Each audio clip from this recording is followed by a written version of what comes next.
You have only a month, that is 30 days to prepare for the IELTS. You think you're too late? Well, it's better late than never. I am Asmita, your IELTS mentor here at Vedantu, and today I'm going to give you a systematic plan that can help you actually properly prepare for the IELTS in 30 days. While I won't recommend leaving your IELTS preparation for the last 30 days, but even if you've caught yourself in this situation, it's not too late. You can still do well if you follow my detailed weekly planner.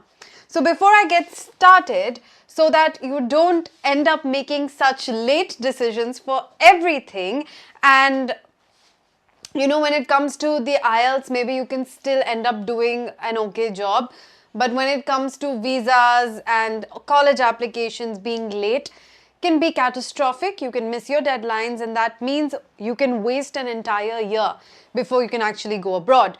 So make sure you're not taking any risks when it comes to your application process, for which we have expert counselors to help you out. You fill out the form that's in the description and you will get contacted by a counselor shortly who will guide you step by step for every part of the process. Now, coming back to your 30-day plan. What are you going to do? Now, first, let me give you a weekly overview.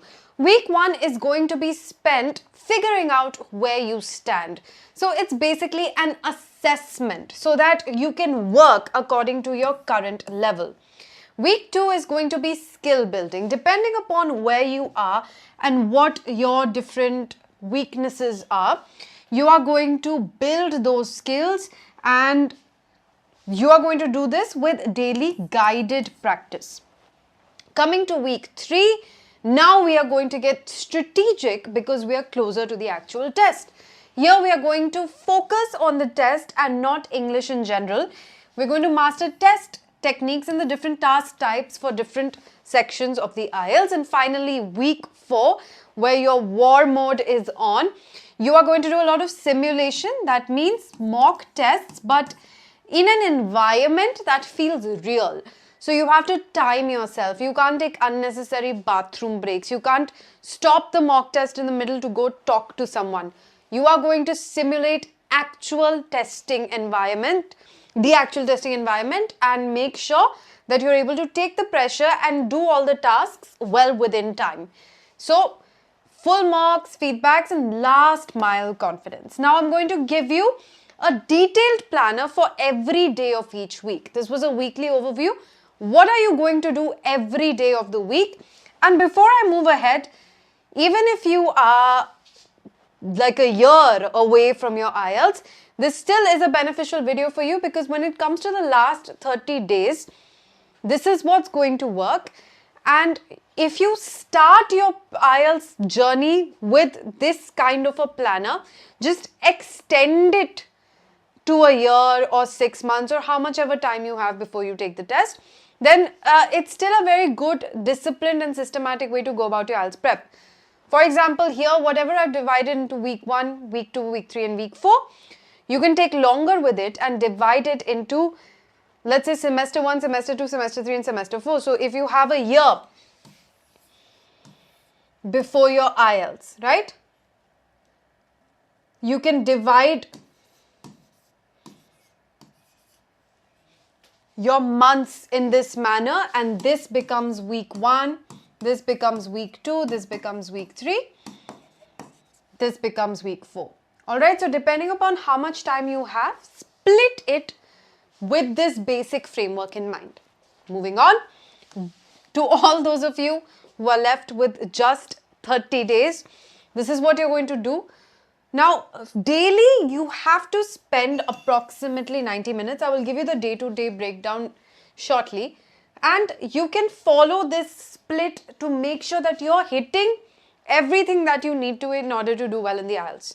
So you're spending your 20 minutes on vocab and grammar, 25 on listening or reading, 25 on writing or speaking, and 20 on review, error correction and notes. And here, choose what you want to do. Either you can alternate, or you can focus more on weak areas. All right. You can easily find free practice tests on the Cambridge website, British Council, IDP, IELTS. You can also find some mock tests on different IELTS coaching websites. Whatever you can get your hands on for free, make sure you're utilizing it. You have resources like this channel to fall back on. So make sure you are doing that. Alright. Now coming to a week by week breakdown on week 1, where you're assessing your current level. On day 1, you have to take a diagnostic test. That means you're going to take one full mock test and give yourself a score. I'm not saying give yourself a band because you can't assess your own speaking and writing sections, but give yourself an overall score to understand where it is that you truly stand. Then you're going to properly learn the IELTS format on day 2 along with the band descriptors, and these band descriptors specifically for speaking and writing. You can find them and they are very detailed. They will explain exactly what is expected of you, and so your practice can be tailored according to the band descriptors. On day 3, you're going to do some basic listening. Day 4, reading. Day 5, writing task 1. Day 6, writing task 2. Day 7, speaking part 1. This can be your breakdown. And the reason why I am giving you such a detailed and specific plan is because if you only have 30 days left to do something, you're going to find yourself utterly lost and sort of nervous. I don't want you to spend more time or waste more time figuring out what to do every day. Having a plan helps you just get up and get started with preparation. So that's week 1. Now week 2, you are going to focus on the other kind of more difficult questions in listening, then reading, writing task 1, writing task 2 again. And after you're done with this is a repetition of what you did here. You're now going to focus on speaking part 2 because you know speaking has 3 parts, right? So now day 12, you have reached part 2. Day 13, you're going to focus on grammar. So based on your writing performance, whatever you think you're struggling with when it comes to grammar, study those topics. I've written tenses, sentence variation articles here. You can add or remove topics as per your level and make sure that you're not making very typically Indian grammatical errors. Then day 14, focus on vocab, figure out academic words, make these lists, right? And you can make either posters or sticky notes and put them all around your room so that for the next 2 weeks before your IELTS, you're constantly seeing these vocabulary words, and seeing them regularly will help you incorporate them in your vocabulary. At least till the IELTS, you will be able to remember all of these new words. Moving on to week 3 now, full listening section with time control. This is extremely important because when you start doing timed exercises, that's when you realize whether or not you're going to perform well in the IELTS. If you have all day to do reading comprehension, I can guarantee that you're going to score full marks in reading comprehension. The issue comes when with the time limit. Time adds a lot of pressure. Time tests whether or not you can do things efficiently but also fast. So that time pressure is extremely important. So week 3, you have to start adding that simulation effect. Next, reading under pressure. Again, three passages, 60 minutes. Listening is going to be 4 parts and 30 minutes, right? Then writing. Task 1 for day 17, task 2 for day 18. Again, this has to be timed. So you can divide this into, if you have 60 minutes for writing total, right? So you can divide this into 20 minutes for task 1 and 25 minutes for task 2. And you can leave a little bit of buffer time so that you can figure out where it is that you have to put in more time and effort, okay? So this is going to be your ballpark, and then based on what requires more time according to you, you can add your 5 minutes here, 10 minutes here, depending upon that, all right? This is an assessment based solely on your skill set. There are some people, see, generally task 1 takes less time because task 1 is 150 words, task 2 is 250 words. But sometimes the data interpretation can be very confusing. Reading a graph can take a lot of time for some people, right? That's why I'm telling you, with this basic skeleton, then the remaining amount of time you're going to add to whichever section you think requires more time. All right? Now, speaking part 3, we've done part 1, we've done part 2, we've reached part 3 on day 19. Developing complex answers. This is going to take some time, so make sure day 19 is a relatively free day where you can dedicate a lot of time to IELTS practice. Day 20, you're going to look at sample band 8 or 9 answers, and you can also find speaking test recordings for this. Right, you can find actual speaking test recordings. You can download them from the Cambridge website and you can listen to those recordings and figure out how band 8 or band 9 answers are framed, and also you'll find a lot of sample writing answers. Next, day 21, vocabulary challenge. Now you're going to up your vocabulary game a bit. You've done academic words, linking words. Now you're going to focus on idioms, phrasal verbs and collocations, and again, add them to your posters and your sticky notes that you're putting everywhere. Finally, the last week, the big week, the week that's going to sort of set the vibe of your IELTS test.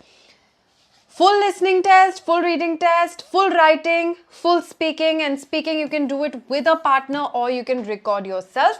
Alright, so first 4 days are going to go into fully doing each section of the IELTS test, then reviewing, going through everything that you've done, where are you going wrong, what mistakes are you making. Next 4 days, refreshers. Alright, whatever it is that you think is still going wrong in terms of grammar through speaking or writing, focus on those concepts. Don't go into the details of concepts, just sort of superficially understand, okay, I should not be making these mistakes, I should not be making such errors. Then timed mixed section practice, full length IELTS mock test and light review right before the exam. Okay, so here I would suggest you focus on the sections where you did not perform too well, the sections that you're doing well anyway. For example, a lot of people are able to do reading quite easily, listening quite easily, sorry. So you don't have to focus on listening at this point. Listening is taken care of. Here, focus on the sections that you did not perform well in your own mocks. Full length is extremely necessary and make sure this is timed. I cannot stress enough how important it is to time it and then chill. I would actually remove this. You don't even have to do a light review. Mostly chilling on the last day, sort of relaxing yourself, building your self-confidence, working on body language, working on, and see, your speaking test and the other 3 tests are not going to happen on the same day. So depending upon which test you have first, do those kind of techniques. I've made multiple videos on what you need to do right before your test.